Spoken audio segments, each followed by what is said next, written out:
Hello students, SH এডুকেয়ারে তোমাদের সবাইকে আবারও স্বাগত। আজকে নিয়ে এলাম ক্লাস 12-এর অর্থাৎ দ্বাদশ শ্রেণীর বাংলা সাজেশন 2022। তো 2022 এর বাংলা সাজেশন নিয়ে চলে এলাম। তো বাংলা সাজেশনের আজকের পার্টে থাকছে, এটা ফার্স্ট পার্ট। আজকে থাকছে গল্প, কবিতা ও নাটকের important and very very important question. তো অবশ্যই like, comment, share and subscribe অবশ্যই সবাই করবে। লাইক, শেয়ার অ্যান্ড সাবস্ক্রাইব করতে পয়সা লাগে না, টাকা লাগে না, অবশ্যই সাবস্ক্রাইব করবে, লাইক করবে সবাই। তো শুরু করি গল্প দিয়ে।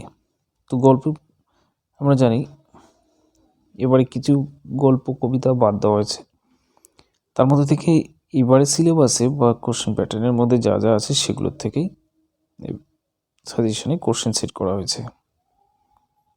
তো প্রথম প্রশ্ন দিয়ে শুরু করি। প্রথম প্রশ্ন ভাত গল্প থেকে। মহাশ্বেতা দেবী ভাত গল্পে বাস্তব জীবনের রূপচিত্র কিভাবে ফুটে উঠেছে? মহাশ্বেতা দেবীর ভাত গল্পে বাস্তব জীবনের রূপচিত্র কিভাবে ফুটে উঠেছে আলোচনা করো। ওকে। 2 নম্বর প্রশ্ন, দাঁতগুলো বের করে সে কামটের মতো হিংস্র ভঙ্গি করে। কে এরূপ আচরণ করেছিল?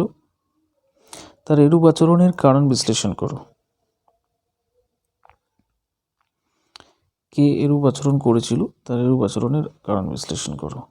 ওকে। নম্বর প্রশ্ন বলা আছে, আসল বাধাটার খোঁজ করা হয় না আর উৎসবের। এটি কি বলেছে যে আসল বাধাটার খোঁজ করা হয় না আর উৎসবের। তো আসল বাধা কোনটা? উৎসব আর আসল বাধাটার খোঁজ করতে পারলো না কেন? এই যে প্রশ্নটা, আসল বাধাটার খোঁজ করা হয় না উৎসবের, তো আসল বাধাটা কোনটা? উৎসব আর আসল বাধার খোঁজ করতে পারলো না, এই যে প্রশ্নটা, এটার অথবা আছে আরও। তো এই সমস্ত প্রশ্নের উত্তর নিয়ে আলোচনা করব আমি পরক্ষণে। আজকে সাজেশনে শুধু কোশ্চেনগুলো নিয়ে চলে এসেছি। তো এই কোশ্চেনটারই অথবা রয়েছে যে সে বাধাটা বড় বাড়িতে থেকে যায় অচল হয়ে। কোন বাধাটা কেন বড় বাড়িতে অচল হয়ে থেকে যায়? এই একই উত্তর, কিন্তু প্রশ্ন হয়তো আলাদা আলাদা লাইন দিয়ে শুরু করা হয়েছে এবং প্রশ্ন আলাদা আলাদা লাইন দিয়ে করা হয়েছে, বাট উত্তরটা একই। 4 নম্বর প্রশ্নে আসবো, যে তুমি কি বুঝবে সতীশবাবু? এটা একটা কোটেশন। তো এখান থেকে প্রশ্ন করা হয়েছে যে সতীশবাবু কি বুঝবে না এবং কেন বুঝবে না? সতীশবাবু উৎসবের সঙ্গে কেমন আচরণ করেছিল? প্রশ্নটা মন দিয়ে শুনবে, যে তুমি কি বুঝবে সতীশবাবু, এই যে কোটেশনটা রয়েছে গল্পের লাইন, সেখান থেকে প্রশ্ন এসেছে যে সতীশবাবু কি বুঝবে না, কেনই বা বুঝবে না, এবং সতীশবাবু উৎসবের সঙ্গে কেমন আচরণ করেছিলেন। এই ছিল ভাত গল্পের 4টি ইম্পর্টেন্ট কোশ্চেন। এবার ভারতবর্ষ গল্পের মধ্যে যাব। তো ভারতবর্ষ গল্পের প্রথম প্রশ্ন, হঠাৎ বিকেলে এক অদ্ভুত দৃশ্য দেখা গেল।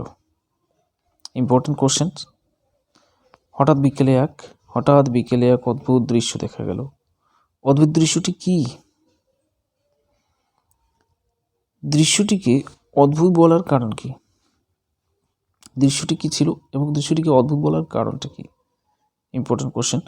2 নম্বর প্রশ্ন, দেখতে দেখতে প্রচণ্ড উত্তেজনা ছড়ালো চারিদিকে। দেখতে দেখতে প্রচণ্ড উত্তেজনা ছড়ালো চারিদিকে। তো এটা একটা কোটেশন, এটা দিয়ে লাইনটা প্রশ্ন এসেছে। প্রসঙ্গ উল্লেখ করে এই উত্তেজনাপূর্ণ ঘটনার বিবরণ দাও। তো উত্তেজনাপূর্ণ যে ঘটনাটা ঘটেছিল সেই ঘটনাটার বিবরণ দিতে বলেছে। এই প্রশ্নেরও অথবা রয়েছে। এই প্রশ্নের অথবার মধ্যে এই কোশ্চেনটা গড়িয়ে অন্যভাবে আসতে পারে, তাই দেওয়া হয়েছে যে নির্ঘাত মরে গেছে বুড়িটা। অথবা প্রশ্নে নির্ঘাত মরে গেছে বুড়িটা। তো এই অনুমানকে সত্য ভেবে জনতা কি করেছিল? ওই উত্তেজনা ছড়িয়েছিল না, গল্পটা যারা পড়েছো তারা হয়তো বুঝতে পারবে। তো নির্ঘাত মরে গেছে বুড়িটা, যে এই অনুমানটা সত্য ভেবে জনতা কি করেছিল সেই ঘটনাটা। 3 নম্বর প্রশ্ন, যে ভারতবর্ষ গল্পটিতে লেখক সৈয়দ মুস্তফা সিরাজের যে বক্তব্য ফুটে উঠেছে তা বিবৃত করো। ভারতবর্ষ গল্পটিতে লেখক সৈয়দ মুস্তফা সিরাজের যে বক্তব্য ফুটে উঠেছে তা বিবৃত করো।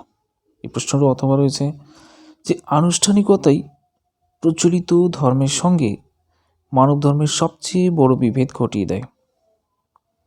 তো ভারতবর্ষ গল্পটি অনুসরণে বিষয়টি বুঝিয়ে দাও।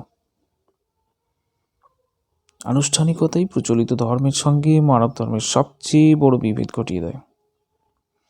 এই প্রশ্নের আরও অথবা রয়েছে যে ভারতবর্ষ গল্পে লেখক সমাজ চেতনার যে পরিচয় দিয়েছিলেন তা আলোচনা করো। অর্থাৎ ভারতবর্ষ গল্পে লেখকের সমাজ চেতনার কি পরিচয় পাওয়া যায় তা আলোচনা করতে বলেছে। তো এই যে 3টি প্রশ্ন অথবা দেওয়া হয়েছে, 3টি প্রশ্নের উত্তর কিন্তু একই। পরে কবিতার মধ্যে চলে যাব। কবিতার মধ্যে প্রথম কবিতা দিয়ে শুরু হয়েছে রূপনারায়ণের কুলে। রূপনারায়ণের কুলের প্রথম প্রশ্ন, আমৃত্যুর দুঃখের তপস্যায় জীবন। আমৃত্যু দুঃখের তপস্যায় জীবন। তো কবি জীবনকে কেন দুঃখের তপস্যা বলেছেন? প্রথম লেজে দেওয়া আছে, পরের লেজে দেওয়া আছে। এখানে কবির মনোভাব বিবর্তনের যে ছবি পাওয়া যায় তা নিজের ভাষায় লেখো।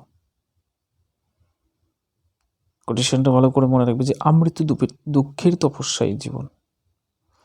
তো এই প্রশ্নটা আবার অথবা দেওয়া রয়েছে যে আমৃত্যু দুঃখের তপস্যা এই জীবন, যে উদ্ধৃতিটির মর্মার্থ বিশ্লেষণ করো। তো উত্তর একই। 2 নম্বর প্রশ্নে যাব, মৃত্যুতে সকল দেনা শোধ করে দিতে। কোন দেনা শোধ করে দেওয়ার কথা বলা হয়েছে এখানে? মৃত্যুতে সকল দেনা শোধ করে দিতে, তো কোন দেনা শোধ করে দেওয়ার কথা বলা হয়েছে এখানে? মন্তব্যটি অবলম্বনে আলোচনা করতে হবে। পরের প্রশ্ন, 3 নম্বর প্রশ্ন, জানিলাম এ জগৎ স্বপ্ন নয়। জানিলাম এ জগৎ স্বপ্ন নয়। রূপনারায়ণের কুলে কবিতা অবলম্বনে কবির এই ভাবনার তাৎপর্য লেখো। কি বলেছে যে রূপনারায়ণের কুলে কবিতা অবলম্বনে এই ভাবনার তাৎপর্য, যে জানিলাম এই জগৎ স্বপ্ন নয়, এই জগৎটা স্বপ্ন নয়। এই বিষয়ে বিস্তারিত আলোচনা এখানে করতে হবে, কবির ভাবনার পরিচয় দিতে হবে এখানে। 4 নম্বর প্রশ্ন, রূপনারায়ণের কুলে কবিতাটির মর্মবস্তু উল্লেখ করো, অথবা রূপনারায়ণের কুলে কবিতাটির মূল বক্তব্য সংক্ষেপে আলোচনা করো। মর্মবস্তু আর মূল বক্তব্য একই বিষয়, যেভাবে আসুক উত্তরটা তো ওটাই। এরপরের কবিতায় চলে যাব, মহুয়ার দেশ। মহুয়ার দেশের প্রথম প্রশ্ন, ঘুমহীন তাদের চোখে হানা দেয় কিসের ক্লান্ত দুঃস্বপ্ন। মন্তব্যটির প্রেক্ষাপট আলোচনা করো। ঘুমহীন তাদের চোখে হানা দেয় কিসের ক্লান্ত দুঃস্বপ্ন, মন্তব্যটির প্রেক্ষাপট আলোচনা করো। 2 নম্বর প্রশ্ন, মহুয়ার দেশ কবিতায় কবি মহুয়ার দেশের যে চিত্র অঙ্কন করেছেন তার পরিচয় দাও। মহুয়ার দেশ কবিতায় কবি মহুয়ার দেশের যে চিত্র অঙ্কন করেছেন তার পরিচয় দাও। এখান থেকে মহুয়ার দেশ থেকে 2টি প্রশ্নই ছিল। পরে আমি দেখি কবিতার প্রতি চলে যাব। শহরের অসুখ হাঁ করে কেবল সবুজ খায়। শহরের অসুখ হাঁ করে কেবল সবুজ খায়। কবির এই মন্তব্যটি তাৎপর্য লেখো। এ ছিল প্রথম প্রশ্ন। এটা। দ্বিতীয় প্রশ্নে চলে যাব। আমি দেখি কবিতায় কবি শক্তি চট্টোপাধ্যায় পরিবেশ চেতনার কতখানি ধরা পড়েছে তা কবিতাটি অবলম্বনে লেখো। তো আমি দেখি কবিতায় কবি শক্তি চট্টোপাধ্যায়ের যে পরিবেশ চেতনা ধরা পড়েছে তা কবিতাটি অবলম্বনে লিখতে বলা হয়েছে। এখানে যা কোশ্চেন দেওয়া হয়েছে, যা প্রশ্ন দেওয়া হয়েছে না কেন, সবই ইম্পর্টেন্ট কোশ্চেন দেওয়া হয়েছে, একটু ভালো করে পড়ে নেবে এই সমস্ত প্রশ্ন। তো 2 নম্বর প্রশ্নের অথবা রয়েছে, গাছ আনো গাছ বাগানে বসাও, গাছ আনো বাগানে বসাও আমি দেখি। তো গাছের প্রতি কবির এই আগ্রহ কি নিতান্ত শৌখিন, নাকি কবির এই বক্তব্য তার পরিবেশ চেতন মনেরই প্রতিফলন? তা ব্যাখ্যা করো। খাতায় ভালো করে তুলে নিয়ে প্রশ্ন উত্তরগুলো খোঁজার চেষ্টা করবে, না হলে কমেন্ট করবে, আমি উত্তরগুলো শুদ্ধ তোমাদেরকে দিয়ে দেব ভিডিও করে। পরের প্রশ্নে যাব। আমি দেখি কবিতায় কবি শক্তি চট্টোপাধ্যায় মানুষ ও প্রকৃতির অবিচ্ছেদ্য সম্পর্ক সম্বন্ধে যে আলোচনা করেছেন তা লিপিবদ্ধ করো। তো মানুষ ও প্রকৃতি সম্বন্ধে যে অবিচ্ছেদ্য আলোচনা করেছেন আমি দেখি কবিতায় কবি শক্তি চট্টোপাধ্যায় সে সম্পর্কে আলোচনা করতে বলেছে। 3 নম্বর প্রশ্ন এটা। তো আমি দেখি কবিতা থেকে 3টি প্রশ্ন আমি সেট করেছি। পরে নাটকে চলে যাব। নাটকের মধ্যে রয়েছে বিভব নাটক। তো বিভব নাটকের প্রথম প্রশ্ন, আমার মনে হয় এর নাম হওয়া উচিত অভাব নাটক। আমার মনে হয় এর নাম হওয়া উচিত অভাব নাটক। তো বিভব নাটকে কিভাবে অভাব চিত্রটি প্রকাশ পেয়েছে, বিভব নাটকে কিভাবে অভাব চিত্রটি প্রকাশ পেয়েছে সেটি আলোচনা করতে বলা হয়েছে। প্রথম প্রশ্ন গেল। 2 নম্বর প্রশ্নে যাব। বুদ্ধিটা কি করে এলো বলি। বুদ্ধিটা কি করে এলো তা বলি।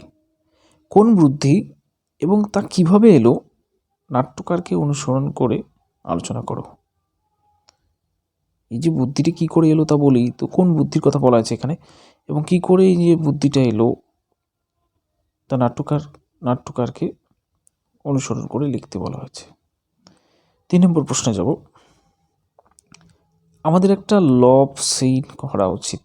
আমাদের একটা লভ সিন করা উচিত। তো বক্তার এই মন্তব্যের পরিপ্রেক্ষিতে নাটকে যে দৃশ্যটি তৈরি হয়েছে তা নিজের ভাষায় বর্ণনা করো। বক্তার এই মন্তব্যের পরিপ্রেক্ষিতে নাটকে যে দৃশ্যটি তৈরি হয়েছে তা নিজের ভাষায় বর্ণনা করতে বলা হয়েছে। যে আমাদের একটা লভ সিন করা উচিত, এই যে লভ সিন সম্পর্কে যে ব্যাপারটা, সেটা যারা গল্পটা নাটকটা পড়েছো তারা বুঝতে পারবে, সেটা আলোচনা করতে বলা হয়েছে। এই ছিল বিভব নাটকের 3টি ইম্পর্টেন্ট কোশ্চেন। পরে নানা রঙের দিন নাটকের মধ্যে চলে যাব। তো নানা রঙের দিনের নাটকের প্রথম প্রশ্ন, শিল্পকে যে মানুষ ভালোবেসেছে তার বার্ধক্য নেই কালীনাথ। শিল্পকে যে মানুষ ভালোবেসেছে তার বার্ধক্য নেই। তো নানা রঙের দিন নাটক অবলম্বনে মন্তব্যটির তাৎপর্য বিশ্লেষণ করতে বলা হয়েছে। মন্তব্যটি তাৎপর্য লেখো। তো নানা রঙের দিন নাটক অবলম্বনে এই যে মন্তব্যটা দেওয়া হয়েছে এখানে, তার তাৎপর্য লিখতে বলা হয়েছে। 2 নম্বর প্রশ্নে যাব। যে নানা রঙের দিন নাটক অবলম্বনে রজনীকান্ত চট্টোপাধ্যায়ের চরিত্র বিশ্লেষণ করো। নানা রঙের দিন নাটক অবলম্বনে রজনীকান্ত চট্টোপাধ্যায়ের চরিত্র বিশ্লেষণ করো। 3 নম্বর প্রশ্ন, জীবনে ভোর নেই, সকাল নেই, দুপুর নেই, সন্ধেও ফুরিয়েছে, এখন শুধু মাঝরাত্রির অপেক্ষা।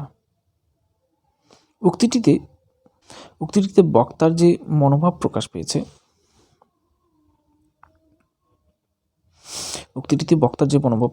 তা আলোচনা করো। 3 নম্বর প্রশ্ন এবং 3 নম্বর প্রশ্নের অথবা রয়েছে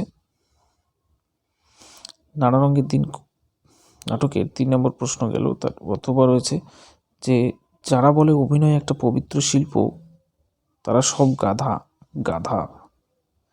যারা বলে অভিনয় একটা পবিত্র শিল্প তারা সব গাধা। তো বক্তাকে উক্তিটির তাৎপর্য বিশ্লেষণ করো। এই ছিল আজকের দ্বাদশ শ্রেণীর বাংলা সাজেশন 2022-এর জন্য।